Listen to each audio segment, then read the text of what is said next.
when I took my eye off the lens and looked at it. I just couldn't believe what I was looking at. Stunning. These are definitely the moments when you come out for wow.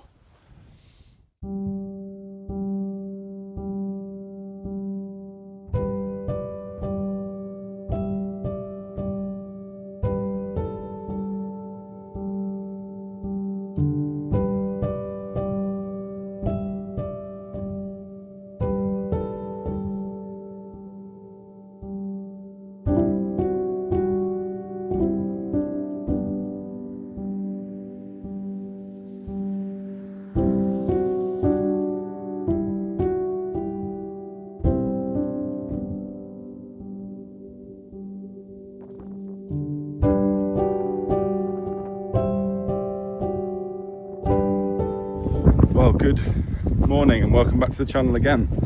It's lovely this time to be out in the wilderness again. And it's very nice to see you, so thank you for stopping in. I know the last vlog was A, too long, and B, I think a little bit too boring, so I posted that and actually afterwards thought I'm not sure if I should have done just posting content for the sake of trying to get something out, because it's difficult to get out when you've got busy weekends leading up to Christmas, but I'm out. So I am in North Yorkshire and I'm quite near to a very well-known town called Goathland, with a nice steam train comes through there. I've not actually gone down into the town. I knew I was going to drive this way and just look for somewhere maybe to stop or something to take some pictures of, so I found a little lay-by to pull in. It's open access land, which is good, so I'm just looking for something now to take pictures of in these wintry late autumn kind of conditions. I'm not going to be looking for any colour in the trees, because I think any colour that there will be just little bits hanging on, and that's not enough to make a subject for a photo. So I'm going to keep walking on, and there is a stone wall over there which might grab my interest, but otherwise there are some quite nice views looking back down towards the town, and we've got fairly changeable conditions with partial clouds, so there'll be pockets of light coming through, and that sometimes can make some interest as well. So yeah, could be zoom lens I think maybe today, but we'll see. So onwards, see what we find.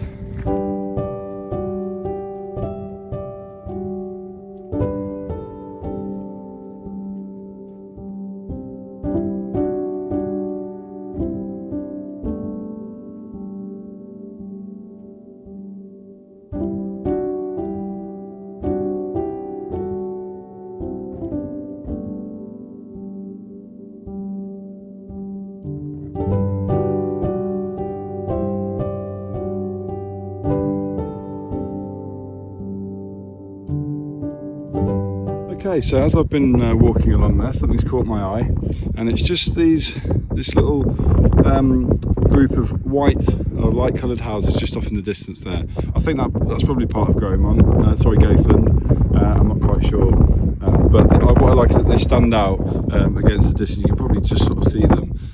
We've actually got some very nice dramatic clouds coming across there. So, but this is more of an intimate shot, and I've deliberately got some of the heather in the foreground that's nicely soft, because we're at f6.3, which is moving about, but actually I don't mind that too much if that's a little bit blurred. That'll just add to the effect. It won't be in focus. So yeah, so let's take that now. Nice Yorkshire scene. On the zoom lens, I'm at 300mm. Make sure we've got those nice and sharp. Yeah, there's just some nice patterns among those houses. So yeah, nice image to start with.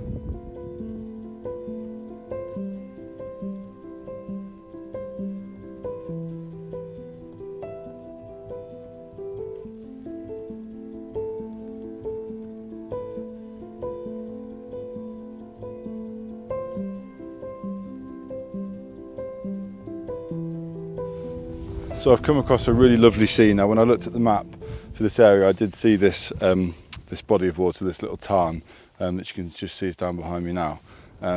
It's a lovely little area just off the road. There's nobody else here, and it's really peaceful. There's a breeze in the air, so the water's not still, but I am still at this end of the tarn, and there's a little cluster. Well, there's at least one silver birch tree. I don't know if that's one tree or two others, but there's a group of trees just right on the edge of the water, and they're getting a really nice It's a disrupted reflection, but it gives it quite a nice blurry look to it, so that's caught my eye, so I'm going to shoot that. There is another tree at the other end there, but I might just wait because there is light in the distance over there, but I'll set up on this image, and then we can always wait for some light to hit, see if there's any difference. So let me show you what I've noticed. Right, so here's the scene that I'm shooting. So we've got this group of trees on the edge of the tarn there, with some dead bracken in the foreground and a nice reflection in the water. Now, there's a few issues with this image that I'm having to just consider when I'm shooting it. First of all, there's no separation, unfortunately, between the background and the tree itself, so that's a bit difficult, because it means it might get lost in it. And then the main issue is that's more of a compositional thing, and if I had some mist or something like that, I could deal with that, but I'll shoot it now and I can always come back another time. But this bracken in the foreground, because of where I am, it's quite close to me, so I've got to decide whether I want to blur it by shooting at 5.3 like I have there, or try and get everything in focus. So what I've actually done, I was going to focus stack it, but I've realised because of the breeze and I want to get a really crisp image, I want to keep my ISO down, so I'm actually going to shoot it, I think, wide open, and then this will be out of focus anyway, so as it's moving around that won't make any difference. So I've taken the polarizer off because it wasn't doing anything, so focus on the tree. That's a really nice image, but I'm just going to wait, because if I just show you, there's light in the far sort of distance over there, so if that makes its way over here, we might get an even nicer looking image. But beautiful place, so really good find, I'm pleased with that. Back down the path, down this way, there are some stone walls and bits down there that I might focus on. I actually quite like that shot as well. I might do that next. I quite like the path leading down towards those in the distance, so yeah, that could be my next shot, but I will show you this one right now. Hopefully you'll enjoy it.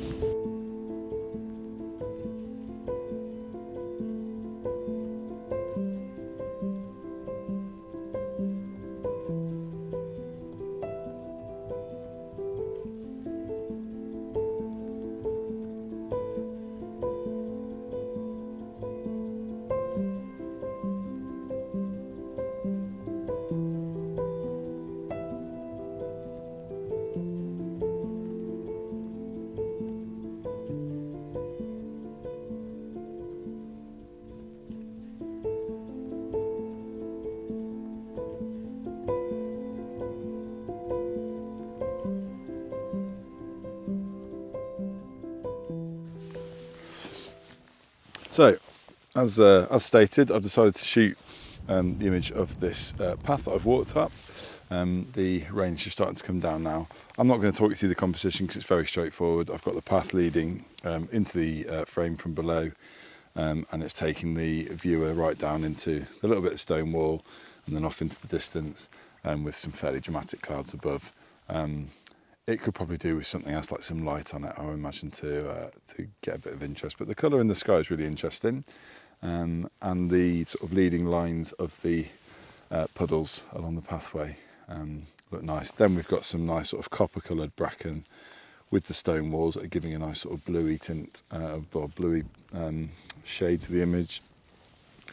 And then the moors going off into the distance. So it's nice. It's not award-winning or groundbreaking, but it's nice. I think when I edit it, I can really bring some focus into the path using some radial filters maybe.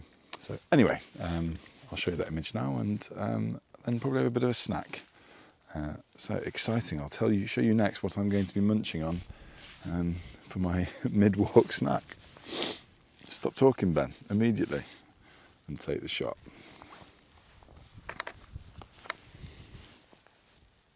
Yeah, very Yorkshire, it's what we want.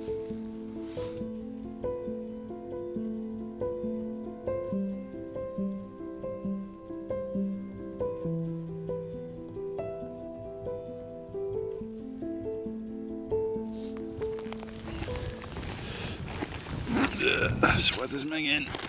Now I should just explain that I'm staying in Scarborough again, and my nieces and nephews live off snacky food, so it's always fun to go there. So hence the reason I have got Cheetos fake pepperami, although it's actually nicer. I think this is from Aldi. It's Aldi pepperami and a baby bell.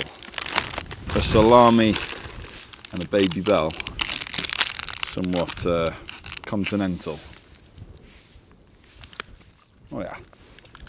So I've come further up the hill, and I'm actually shooting a fairly similar kind of composition to the first shot that I took, which is of a distant, it's just a single house this time, which again just stands out from the landscape. It's really lightly coloured. What a beautiful place to live, but it's isolated. So the house itself, I'll just show you, it's just in the distance behind me there, but I've got some in-camera footage, I'll show you that. The house itself is surrounded by some dark green forest, or some woodland around there.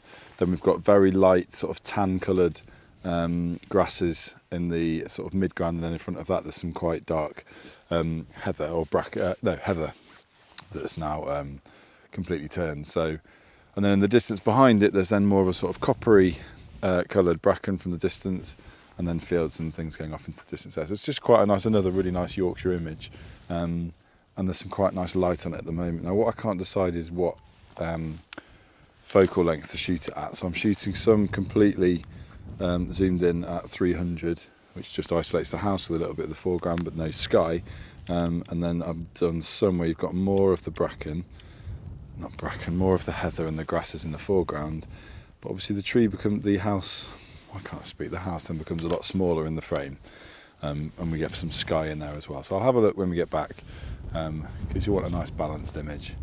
And just behind you over there there's some more rain and mist coming in, so that might signal a time for me to end the video there. We've got 4 nice images that I think are indicative, I don't know if that's the right word, of the scene that I'm in, and the landscape that I'm shooting. The buildings are lovely, so we've got Goathland, that lovely village with the steam train that goes through, and then some of the colour and some of the trees and things around there. I'm mumbling now, so I might just carry on further up the path behind me there, as you can see, just to see if there's something over the other end, of the other side of that, but if not, yeah, I think I'll end the video there. I'll show you any more images if I get them, but thank you very much for tuning in. If I could just remind you to subscribe to the channel. I've had, again, as I said in my last video, had a real increase in subscribers, which is great. So, and I feel like this is the kind of content that people watching the channel like. It's just me in the outdoors, getting out and taking photographs, not spending half an hour taking pictures of my Christmas tree necessarily. So, yeah, but otherwise, I will see you next time.